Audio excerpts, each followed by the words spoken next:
to you, Dr. Ejoh. Good morning. Good morning, Mr. Kunle. How are you? Very well, thank you. Thank you. Good morning, viewers. Welcome to our first episode of Cancer Awareness with Dr. Denise Ejoh. My name is Denise Ejoh. So let's start. Let's start our conversations very quickly. Here it goes. Good morning and welcome to our first edition of Kakaki Cancer Awareness in partnership with AIT. Together we fight, together we win.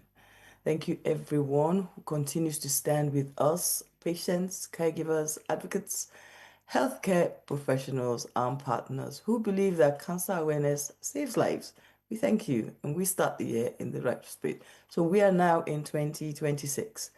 2026 gives us another chance to speak up and speak louder, to act earlier, and to protect more lives.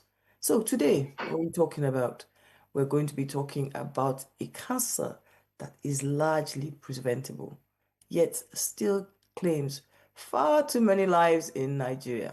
What's it? What's our conversation? Cervical cancer in Nigeria. Breaking the silence through early detection, truths, and access to care. Good morning. Sit back, relax. Together we fight, together we win. We're going to have a fantastic conversation today. And who do I have with me? So let's talk about it. I'm going to give you some updates. This week begins to mark the Cervical Cancer Prevention Week. And that runs from the 19th of this week all the way to the 26th. So it is a reminder that cancer prevention is possible. Early detection works, and silence must end.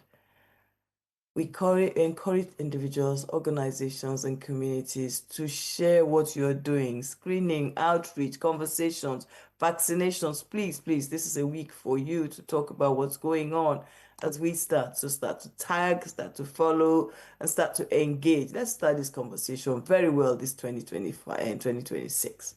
Who have I got in the house? I've got somebody very special. I've got a lady joining me. She's a very respected clinician and national cancer advocate, Dr. No, I'm not going to do it the way I know it. Dr. Ayuba. Hannatu Ayuba. That's how I know her. So for the whole conversation, we're going to go Dr. Ayuba, Dr. Ayuba, because that's how I know you. Dr. Ayuba, good morning and welcome to Kakaki Cancer Awareness. Morning. Are you looking good? A very nice Yeah, smile. morning. Clinic must have Morning. been And thank horrendous you for yesterday. today at the Let's Talk It. Go on. I'm listening. So, Dr. Dennis, this is a wonderful way in which you're speaking to people in the comfort of their homes, their workplaces, raising awareness about cancer, breaking that silence, engaging conversations that are enabling lives and removing people from isolation, spousal abandonment. It's a big, big plus you're doing, and we'll continue to support you in many ways as Thank much you. as we can. Thank Yes, you. Thank you. Thank you. Nice to see you smiling this morning. So, who is she? She's a consultant radiation and clinical oncologist at the National Hospital Abuja, the CEO of the Consciousness Initiative. Dr. Abu, you go correct which one? It's consciousness, right? yes, Okay. it's Consciousness Okay. Initiative, CCI.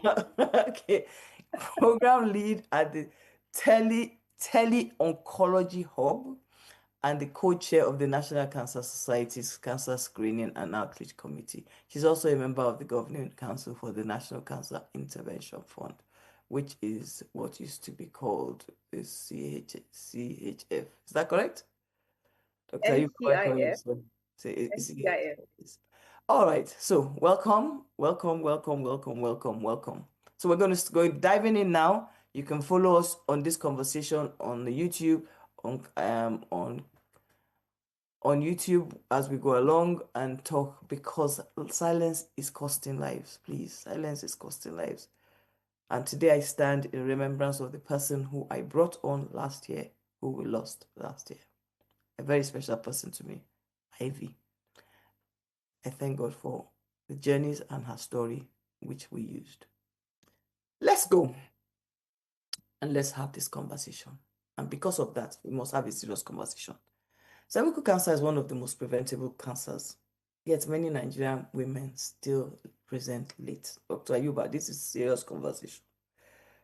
Everywhere in the world, they're saying 80-90% of people don't get cervical cancer, even if some places are even almost eradicated, 97, 98. The UK, I think, is about 97. And yet, in Nigeria, God knows what we're recording. So, early detection is failing in Nigeria. And so, therefore, what screening options should women be asking for even before screening appears? We have to stop this.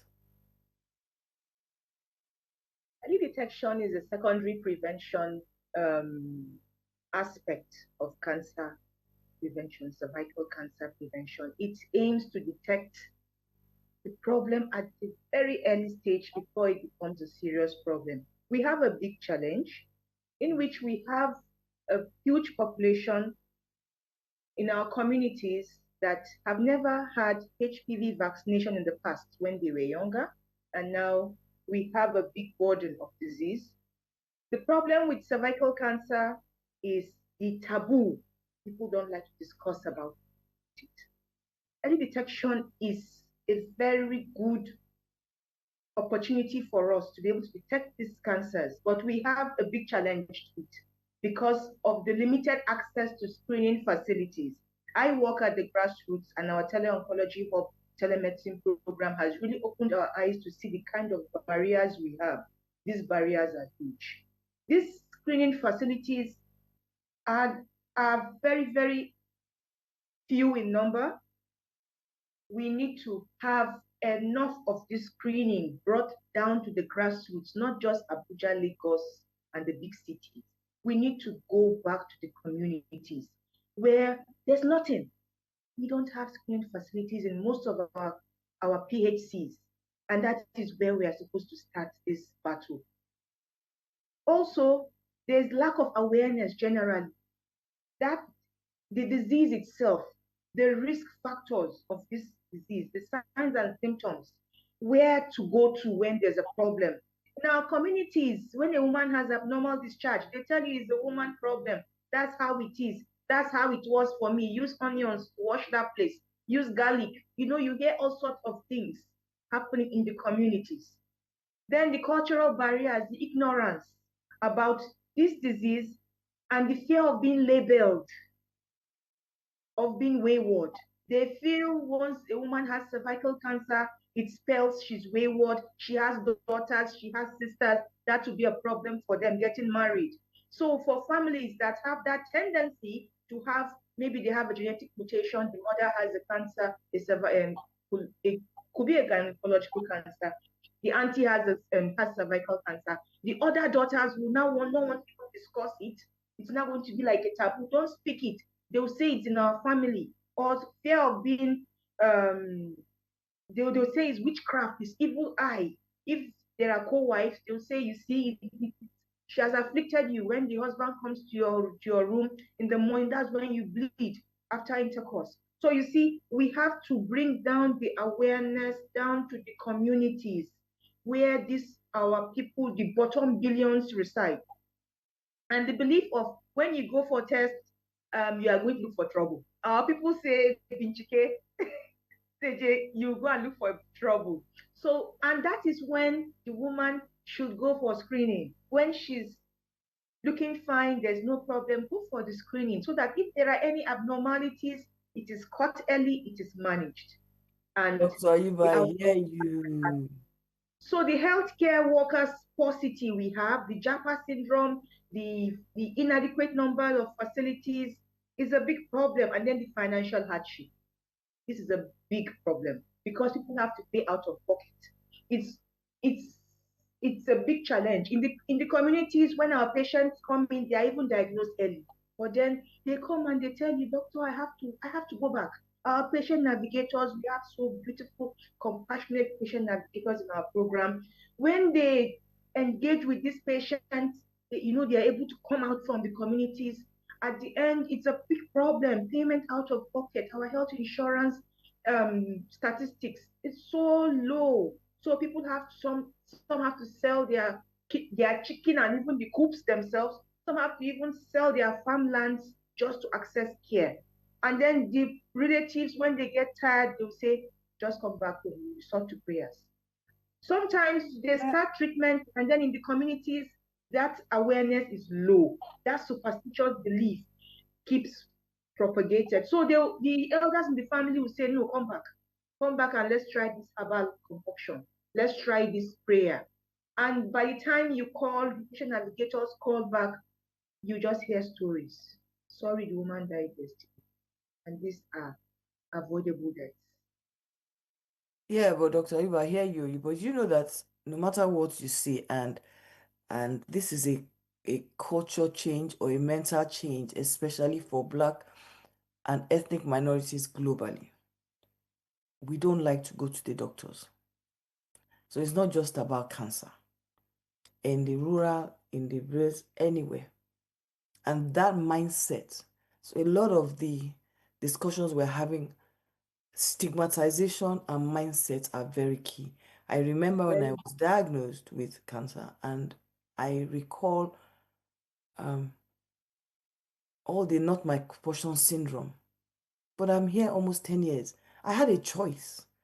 A lot of people today were going to ask them to take the choice and take the right choice. That's the best you can say. But let's talk about this diagnosis. Once a woman has been told she has cervical cancer in Nigeria, the barriers are great. Because you've been able to explain now, okay, fine, these myths and cultures are bad.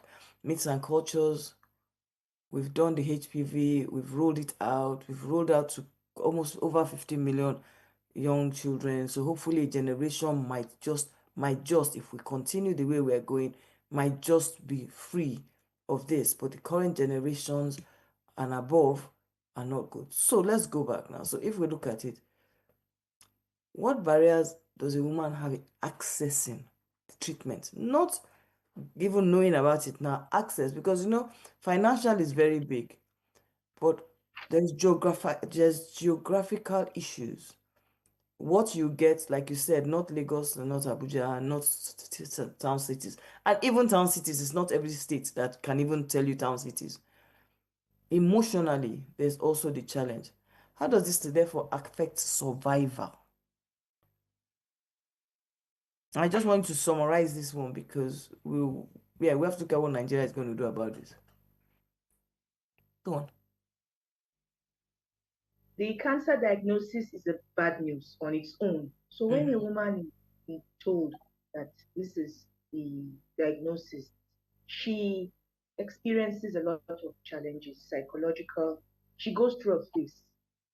At that point of that bad news being told to her, you need it to be given by a skilled healthcare worker with empathy, non-judgmental, understanding, evidence-based.